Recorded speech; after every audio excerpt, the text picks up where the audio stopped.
Namo Pensi Sejah Monifo. Teman-teman sedama, dalam kesempatan ini saya mau kasih sedikit petikan yang saya dapat dari ceramah singkat Master Sheng Yen. How the teachings in the Heart Sutra help us live our daily life. Bagaimana ajaran dalam Sutra Hati membantu kita menjalani kehidupan sehari-hari.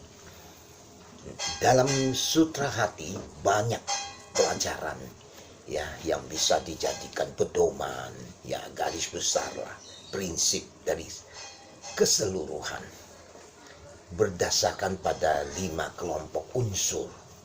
Dalam hal dari itu yang dianalisis dari sudut pandang masyarakat awam sehingga dapat dipraktekkan. Juga bagaimana mereka yang telah mencapai kebudahan, Buddhahood, pembebasan mutlak, seperti Reishi, masih tetap menjalankan praktek mereka. Sutra Hati mewariskan lah istilahnya, atau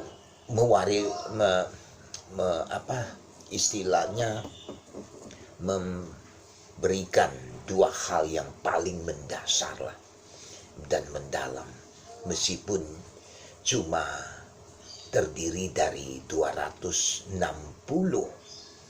huruf Mandarin atau Chinese character, Nah, Sutra Hati sangat singkat dan praktis. Tapi masalahnya adalah jika berkaitan dengan prajna, niwana, orang sering merasa kesulitan dalam memahaminya. Dapat diterapkan pada kehidupan sehari-hari sebenarnya. Unsur sehari-hari, urusan sehari-hari, segala hal yang terjadi di sekitar kita, apa yang kita sebagai manusia, dan bagaimana bisa bebas dari semua penderitaan. Maka itu pertama kita harus mengerti Sutra Hati dalam jadi kita mengertiin Sutra Hati dan kemudian penjelajahan istilahnya, mengobserve, mengenali dan hasil dari metode praktik. Pertama kita perlu mengetahui tentang kehidupan kita sehari-hari. Ini sepertinya tak terbayangkan mencakup 6 organ indera, Nah, sesungguhnya kita bisa mengalami selama semua ini oleh kita sendiri. 6 organ indera mudah dipahami.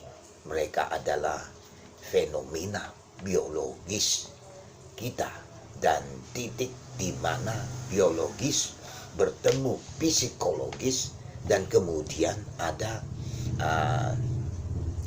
fenomena mental dan fenomena lingkungan yang meliputi fenomena biologis dan psikologis, serta 6 organ sensorik adalah riasan fisiologis kita, merujuk pada seperti pancaskanda lah, mata, mata, telinga, hidung, lidah,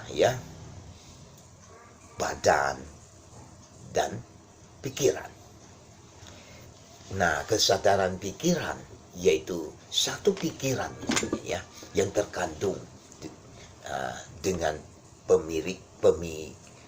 pemikiran berikut, seperti mengambil pikiran sebelumnya sebagai basisnya. Itu terjadi ketika 5 panca skanda, panca indera, ya, berkontak dengan, ya, istilahnya lingkungan dan menghasilkan 5 jenis kesadaran, ya. Misalnya kesadaran penglihatan, suara, bau, rasa, sentuhan. Dan yang keenam itu kan kesadaran pikiran, yaitu ide, ya, ide kesadaran lah katakan. Jadi 6 objek: penglihatan, ya, suara, bau, rasa, sentuhan, mudah dipahami. Sedangkan ide nih, ya, adalah objek pikiran yang meliputi simbol, konsep yang merujuk pada apa yang sebenarnya. Misalnya lihat merah, meskipun ya disebut merah dalam bahasa kita misalnya, itu hanya karena otak menyadari, ya, berkontak dengan merah dan merupakan simbol dan menjadi ide. Ya, katakanlah ketika 6 organ indera dan 6 objek dari luar, ya, luar kita, berarti external environment, ya, menjadi satu. Nah, kesadaran dari kontak, ya, pancaskanda, nah, dan 5 objek akan tak berarti. Itu harus melibatkan pengalaman mental seseorang dan fungsinya untuk menciptakan fenomena kehidupan dan fenomena kehidupan atau fenomena kehidupan yang istilahnya meliputi, berasal dari lingkupan atau melingkupi kita, yang surrounding, yang ada di sekitar, yang lingkungan itu pada kita. Bahkan pembicaraan saat ini, ya, melibatkan organ-organ, objek-objek kesadaran juga.